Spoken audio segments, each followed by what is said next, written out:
Hi there. So things have just wrapped up here at Procurement Act Live, the biggest UK event since go live of the Act earlier in the week. And we figured we'd just do a little reaction video of the day, yeah? Yeah, definitely. Like any public sector procurement event, this one today has been no different in that it has been extremely well attended with some great speakers, some really good stands and a general feeling of optimism around this new dawn for public sector procurement, which we are now all in.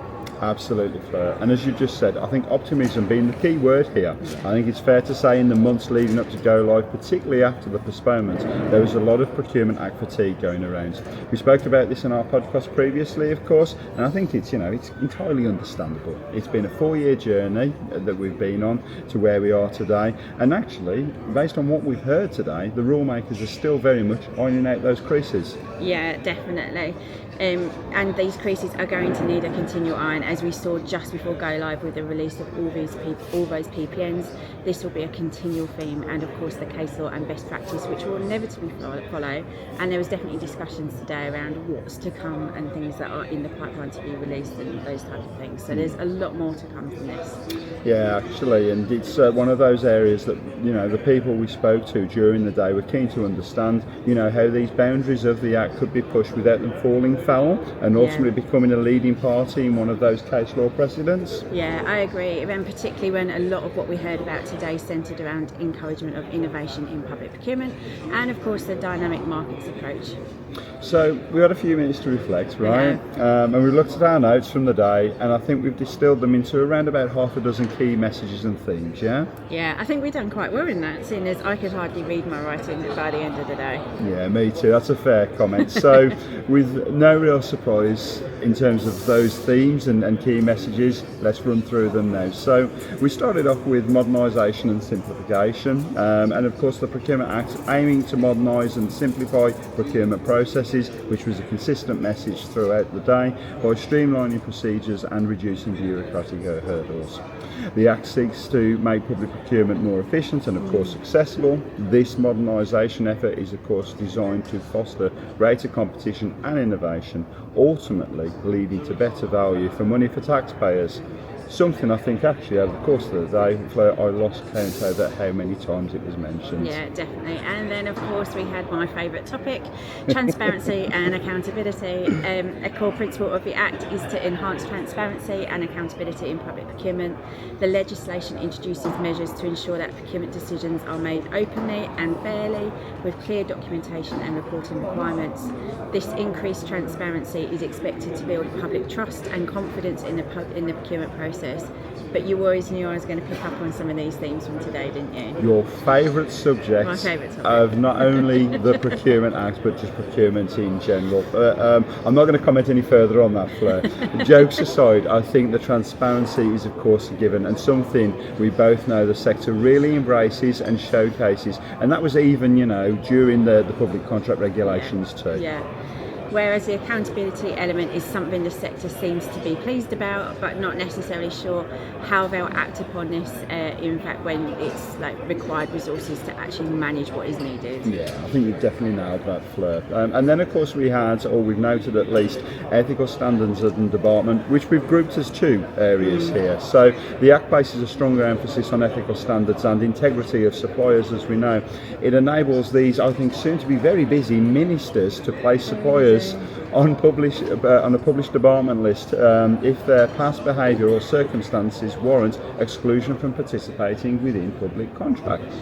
This measure aims to ensure that only reputable and reliable suppliers are awarded, of course, those public contracts, thereby safeguarding public interests. It's strange how these areas are grouped together in dialogue today, but I think that was a consistency throughout. But again, a lot of interest around certainty and trying to gain certainty in relation to the development area. And I know we've had a lot of conversations with listeners on the podcast around this too. We have. A real wait and see, I think, this. And Chris, as you noted, a lot of suppliers to the sector are in attendance today, and naturally they've got concerns and questions around how it's going to work. Definitely, and I do wonder again, I've just mentioned it now, but how busy these ministers of the Crown are going to be in relation to the department list, particularly during these formative periods of the Act. Next up, we noted around social value and sustainability. The Procurement Act 2023 encourages the consideration of social value and sustainability in procurement decisions. Public sector bodies are urged to evaluate the broader social, economic and environmental impacts of their procurement activities. This focus on social value aims to promote sustainable development and support community well-being. Two themes that we've discussed at length quite a lot in podcast episodes, and certainly areas that we expect to see covering in much more depth within the public sector procurement opportunities and going forward. And this was definitely something that came out a lot today in terms of the speakers around social value. Yeah, 100%. And reflecting on this, I think, Fleur, it's certainly twofold. Firstly, both the areas have featured as a mainstay within opportunities procured under the public contract regulations previously, but the whole have regard element within the Act means a lot more than thought and having greater weightings to be applied in evaluation criteria for sure. And then secondly, what does it mean for suppliers? What they're going to offer within the realms of social value and sustainability. And I genuinely mean this in the nicest possible way. But as a supplier, just saying that they comply with the Social Value Act of 2012, and in addition, here's a copy of our sustainability policy. It won't fly anymore, will it? I don't think so. I agree. Then you consider the opportunity the Act presents in terms of encouraging innovation, factoring in these within KPI setting and subsequent contract management. There's a lot to get out here. Yeah, and then I noted opportunities for SMEs.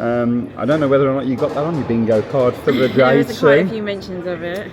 I did, and a fair few SMEs we could see were in the room today, so I'm sure they were pleased about this as well. Yeah, so again, opportunities for those SMEs. The Act seeks to create a more level playing field for small and medium enterprises, of course, by simplifying the procurement processes and, of course, reducing those barriers to entry.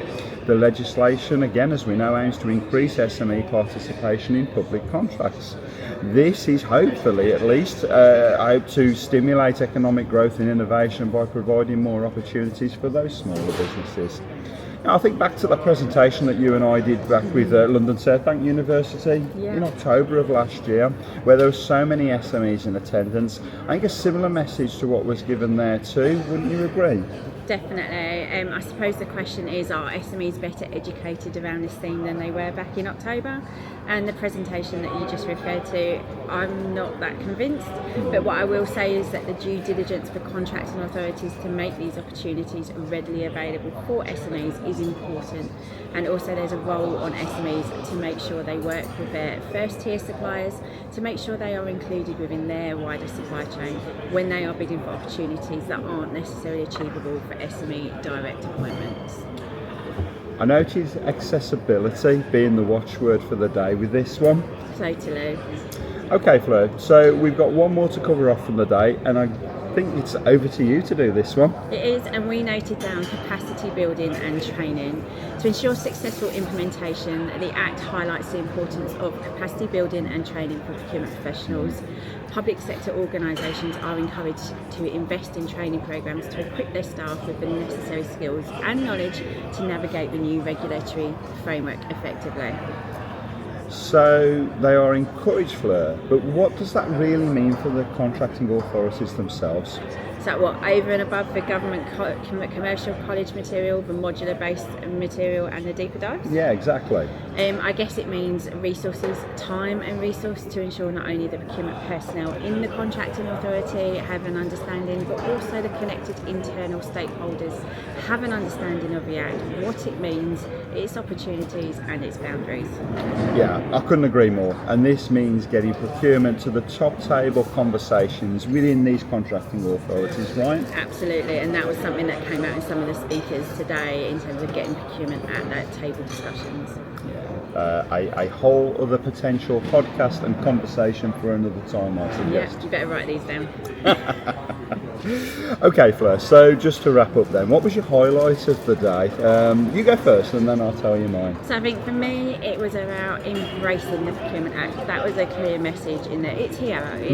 We are in the Procurement Act 2023 world and we need to embrace it, really explore it. What can we do with it? How can we get the benefits and opportunities? And just start using it, start moving away from what we've sort of known and really test and see what we can do. It's all about embracing it. Yeah, and kind of my reflection is that we've met some great people here. Yeah. I bumped into some people that I personally haven't seen for quite a long time, Yeah, me too. and that was excellent and great to catch up with them. But also, the room in general, there was a lot of energy, a lot of good positive energy in the room with a real collaborative spirit. And I think that collaborative spirit, the sharing of best practice, the sharing of both the good, the bad, and the ugly. In fact, in terms of their respective procurement exercises, will certainly need to continue, and that's something that the sector does really well. They do. And to maximise the opportunities and get the most out of the Procurement Act and the flexibility that it brings, we often talk about, and I think we both agreed yet again today that the proverbial stabilisers have well and truly been taken off now. For sure. They're going to need to maintain those traits and behaviours as a sector to get the most out of the Act. Yeah, definitely. So that's our review of the Procurement Act Live 2025. And for those of you that weren't here in particular or on the day, I hope you found this of use. If you're not already following us, do come over to Apple, Spotify and Amazon, where you will find our podcast. We've also recently started our YouTube channel, so please subscribe and like our content and our videos, as that we would both really appreciate it, and it would help us out massively. We certainly would. And other than that, then I guess we will see you very soon. Bye. Bye.